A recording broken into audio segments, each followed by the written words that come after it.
Jakartans are all too familiar with living in cramped spaces, but the living conditions for some of the city's poorest borders on uninhabitable. All across Jakarta, in the hidden and tucked away parts of the city, you can find these kampungs, which are nonetheless homes for thousands of people. And now these thousands of people who live in these settlements are often under threat of eviction. And believe it or not, the kampung where I'm standing on right now, Kampung Aquarium, used to be one of those places. But thanks to the help of the Jakarta Housing Rights Project and the organizations behind it, this settlement and its people were saved. So, how exactly does that happen? And can the same be done for the other kampungs across the city? Let's find out.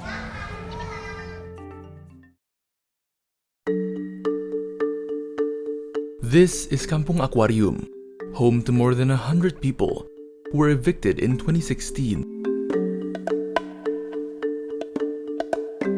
Jakarta's middle to higher income citizens often disregard or even justify forced evictions, believing that getting rid of kampungs serves a greater good, such as preventing flooding.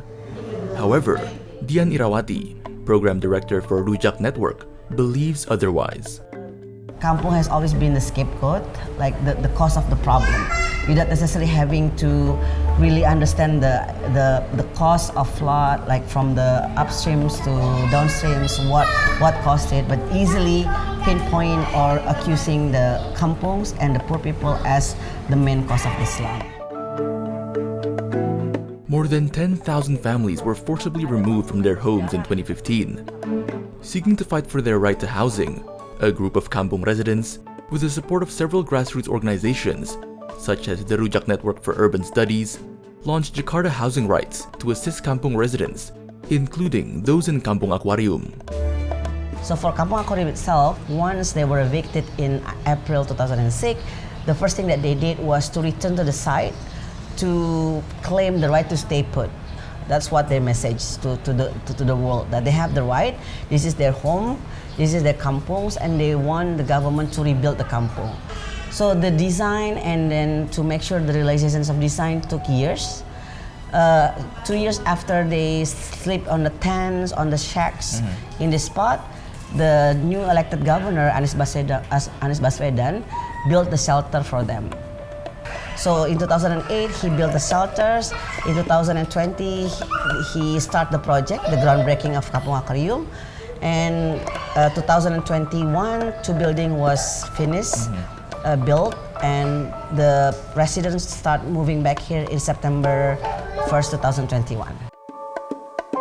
Kampung Aquarium is still a work in progress, but Dian believes that it serves as proof that community-focused housing, managed by the residents for the residents, rather than for profit, is possible.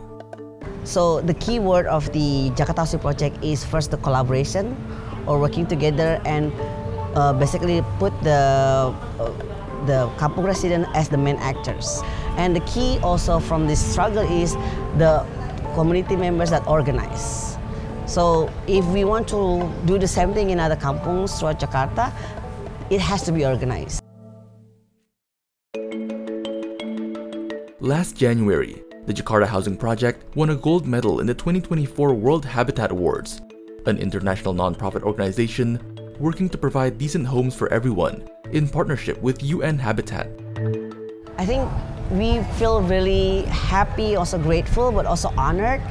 And what we celebrate is that this is kind of like acknowledgement of the way where we work together with the community residents. This is like an acknowledgement that alternative concept can be implemented and can be offered as solutions to poverty, urban poverty, and slums.